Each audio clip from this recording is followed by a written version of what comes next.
In this tutorial, we're going to learn how to edit a picture like Sam Kolder. If you've reached this tutorial, you probably know who Sam Kolder is, but if you don't know, he's a very famous Instagrammer with more than 1 million followers that has a very particular way of editing his pictures. Most of his pictures have two predominant colors, which are teal and orange. And he uses this style in most of his pictures on Instagram. His pictures are usually about lifestyle. So we're going to use this picture of Neil and we're going to edit it in Sam Kolder style. So the first thing that we're going to do is we're going to crop the picture because we're going to use it in Instagram. We're going to crop it to the most optimal size for Instagram, which is 4:5. We're going to use the rule of thirds to place the eyes at the level of the upper guide in the rule of thirds, and we're gonna tap in OK. So now we have the composition that we want. Then the first thing that we're gonna do, well, not the first, the second thing that we're gonna do is we're gonna go to the light section of Adobe Lightroom. Even though I'm working here with the paid version of Adobe Lightroom, I'm only gonna use the tools that are available in the free version. So anything that I'm gonna do here, you can do if you install the free version of Adobe Lightroom. So we're gonna go to the curve and we are gonna improve the contrast of this picture. So we're gonna start by trying the typical S curve. And if you think that I'm going too fast with this tutorial, obviously I'm trying to make it for people that already know how to use Adobe Lightroom, and I will be using Snapseed as well. But if you don't know how to use them, I totally recommend the Udemy course that we have, the mobile photography masterclass that we have.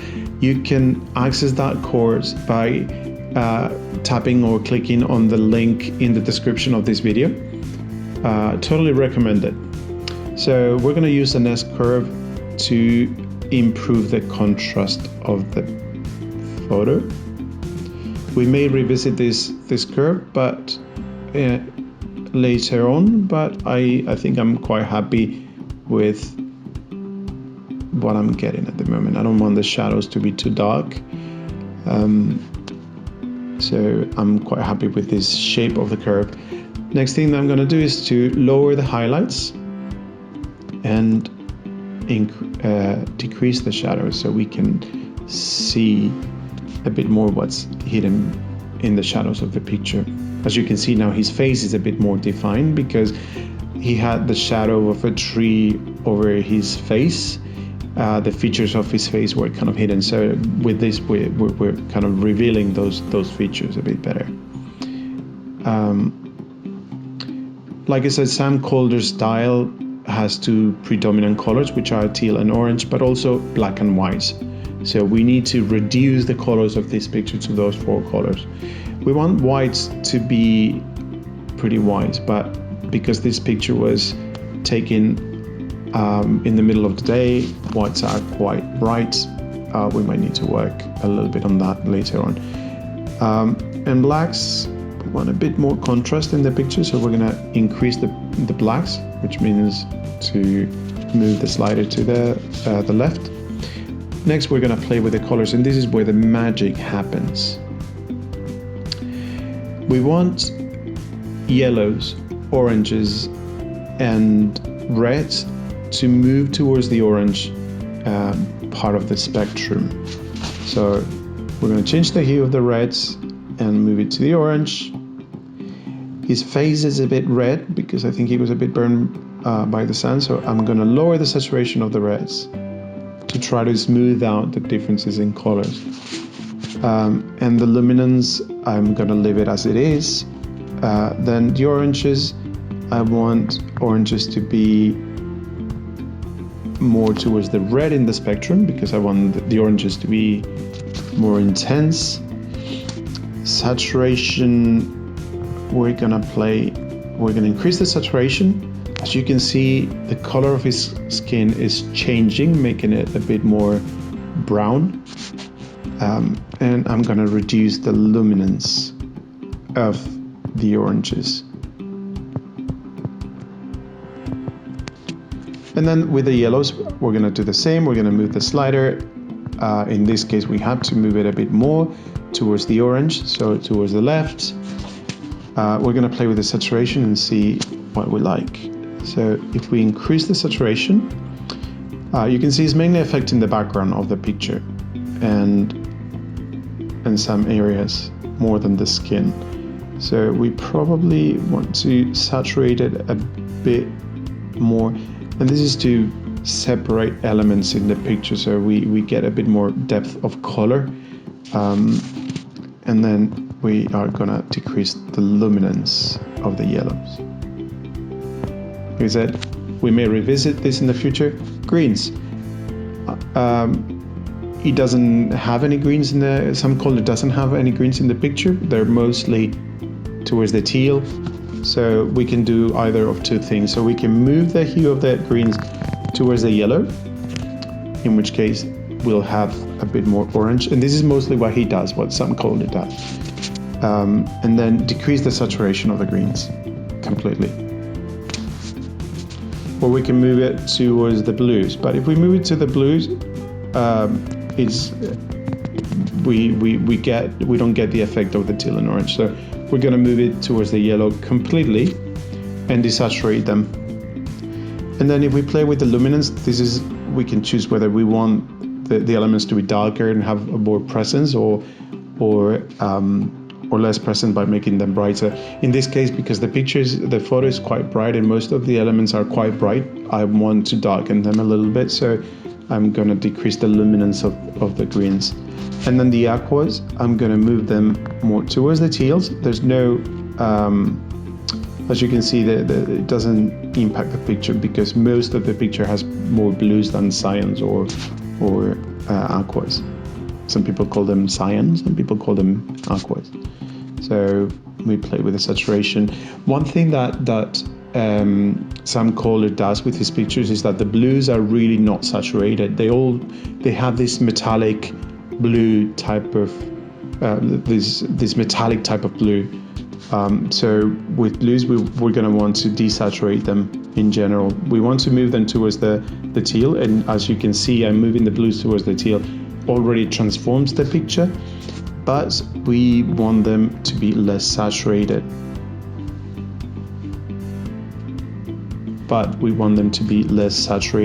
And probably also change the luminance and make them a bit darker. His blues, his teals are quite striking. So when we change the luminance to a darker luminance, it kind of increases the saturation. So we need to play with the saturation and luminance quite a bit until we get the effect that we want. So you can see that here I'm desaturating. I want them to be even a bit darker. So yeah, I may want the oranges to actually be even a bit darker, make his and maybe more saturated. We'll see. And the purples and magentas, we just are gonna desaturate them, but because we don't want the colors. But as you can see, there's not a lot of purples and magenta in the picture. Maybe I overdid the saturation of the oranges, so I'm gonna desaturate them a bit, and this is because I play with the luminance.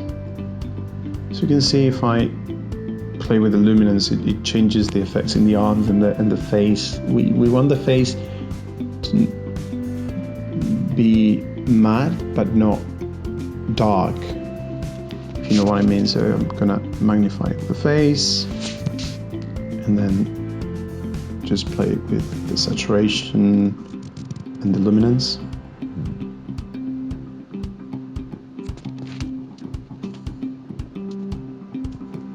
Remember that we're also going to work in Snapseed with this picture. Then I'm going to change the temperature of the picture a little bit. I want it to be a bit more, because it was a sunny day and I want to convey that feeling of warmth.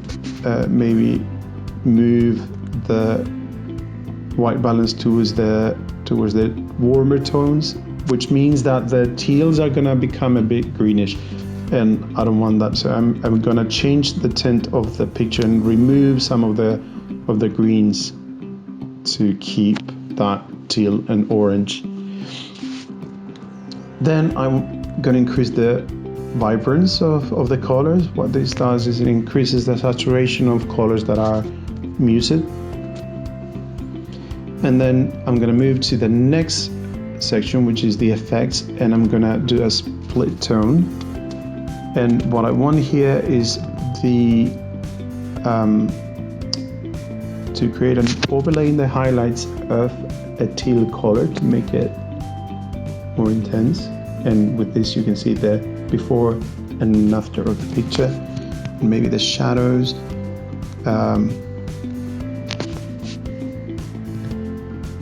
Give them a bit of an orange. I think we don't want the orange to be too saturated, otherwise he will look like a Dorito. Yeah, we don't want Dorito skin for Neil. And then we can check on the balance of the teal and orange. I think we want to make sure that highlights include most of the parts of the picture that is not skin or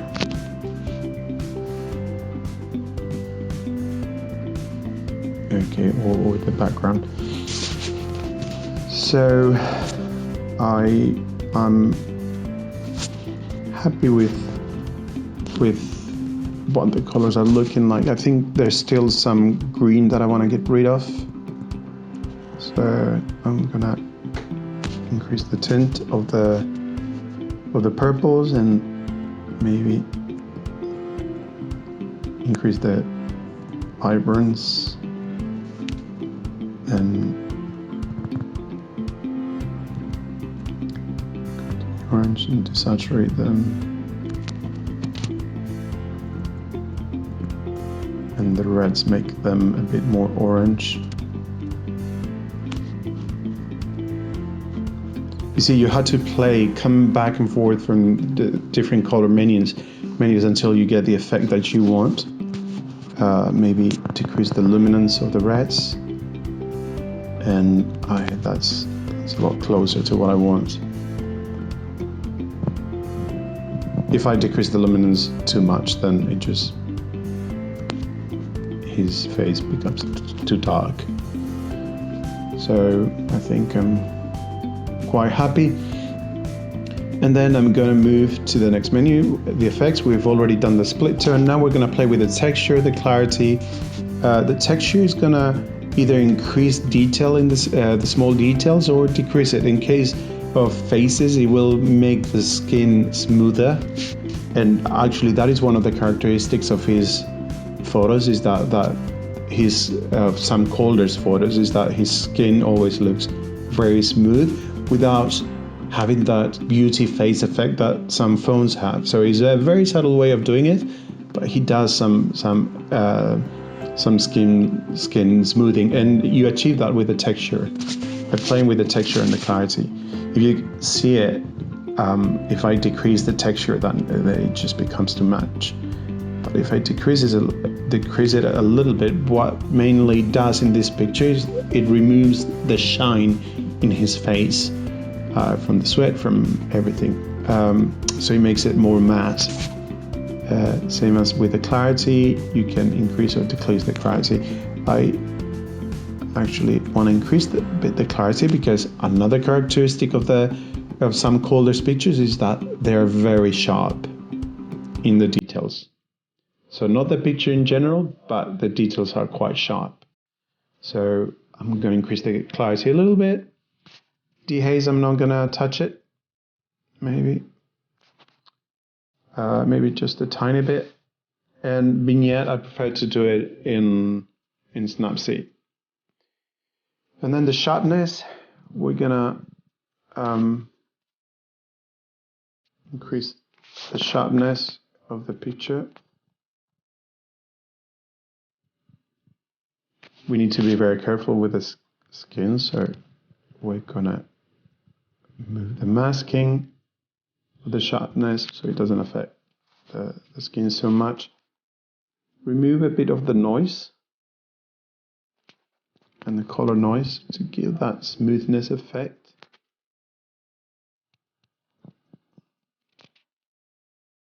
But I think I still want to remove a little bit of the green in the picture. Not so much. It's starting to affect some elements of his face. I don't want that. So we need to be very careful. You can see in the area above his right eye, there's a strange spot that is appearing. Another thing that we want to do is to remove the chromatic aberration of the lens. That affects the borders of the picture. I think I'm gonna do one last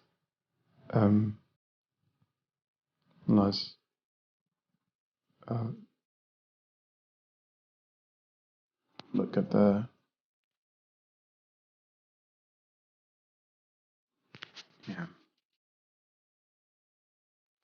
Okay, so I think I'm quite happy with how the picture is looking in Lightroom. Maybe I'm gonna decrease a little bit the saturation in the reds. Yeah, it's quite nice. And it's time to move to Snapseed. And this is where we're gonna retouch the finer details of the picture. So we share this picture to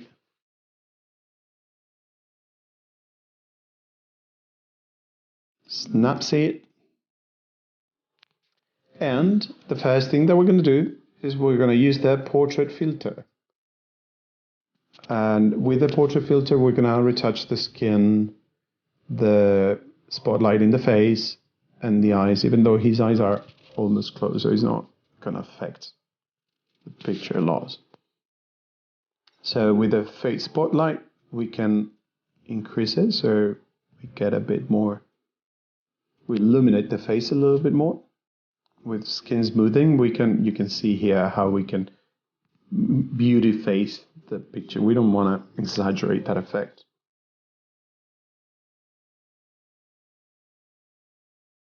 So bear in mind that Sam Kolder edits his photos in a laptop, and he has more options, obviously, but we're gonna try to get as close as his editing as we can. Then eye clarity, we want to make the eyes a bit sharper. So as you can see, if I exaggerate, then the eyes become really weird. We don't want that. But we want certain clarity in the eyes, so we can see the before and after here. I'm not too happy with the face spotlight, to be honest.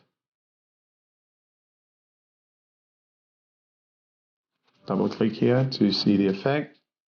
Before, after, before, after, before, after. We also have different combos that we can use. Maybe I'm happier with combo 2. Problem with combo 2 is that it's affecting the surrounding areas too much.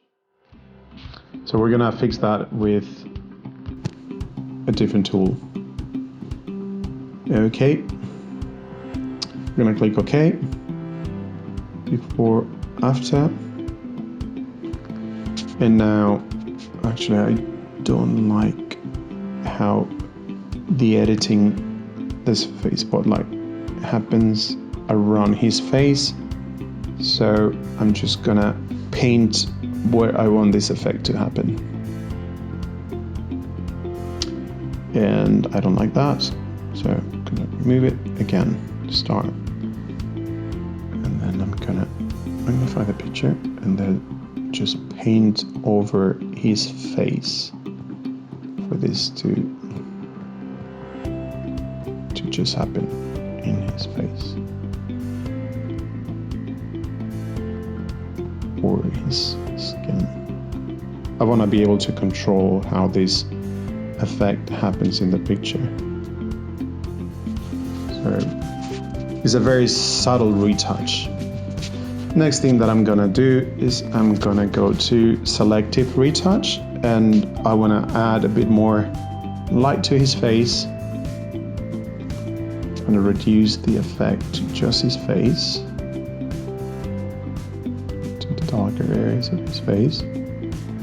So illuminate a bit more, contrast a bit more, and saturation, just play with saturation. See, too saturated, we don't want that kind of saturation. Remember, we don't want Dorito skin here. We want maybe this to put it up a little bit, the t-shirt, increase the contrast. And at the moment, this is all I want to do. Then we want to add a vignette and darken some areas and brighten some other area. The focus, we want the focus to be the face, so but we want this effect to be a bit more subtle. We don't want it to be too prominent, because it looks like everybody's doing vignette lately, and it's just too much.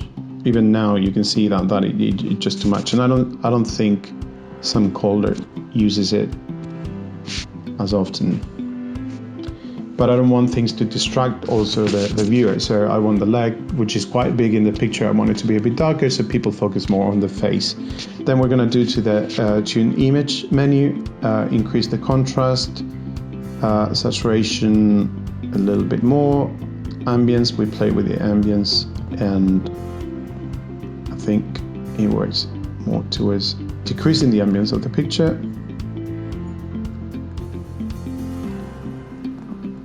Highlight shadows, maybe increase. I want this picture to be a bit moody, and warmth is like the white balance but we don't want to touch it. We already fixed the white balance for this picture. And I think we're pretty much quite close to the effect that we wanted to get. Let's go to the before of the picture, how it was originally, and then the after the final effect, the final result of the picture. And of course there are other elements that make Sam Kolder's pictures very successful, which is the lifestyle postures that he portrays in his pictures. But if you want to have that kind of effect in your own Instagram and achieve that on your phone, this is a way of doing it. So I hope you enjoyed this tutorial, but if I went too fast and you don't understand it, or you want to learn how to use these tools very well, or how to take better portraits, make sure that you check our mobile photography masterclass, because I'm sure that you're going to enjoy it. You're going to learn a lot from it. It's very cheap. And it's very useful, and your Instagram will totally change for the better. So if you enjoyed this tutorial and want to learn more, make sure you click in the link in the description below and check out our mobile photography masterclass course. Taking great photographs for Instagram with your phone is easier than you think, and we can teach you how to take great pictures and then transform them like this. Do you want to be an influencer? Or do you just want to impress your family and friends through social media? Our course will show you how to take the best travel pictures, selfies, food, pets or portraits, no matter what phone you have. You owe it to your friends and family to make them look good. In this course, you will learn simple camera and retouching techniques that will yield the best results. But never forget that the most important ingredient is you. We put our years of experience in photography and Instagram and brand new research on how the new Instagram algorithm behaves in order to create this masterclass where in a few hours you'll learn how to master the skills of photography using your phone and how to create content that's truly engaging. We've traveled to some unique and beautiful places with our phone to bring you the best photos that we'll be using during many practical exercises. We believe that the best lessons are learned by practicing. So we've included a step-by-step video tutorial on different areas that you'll be able to replicate on your phone, and you'll be able to achieve the same results. We have designed this course for beginners, but also for those of you who have more experience taking pictures but really want to transform your photography skills. And all using free apps and the phone you already have.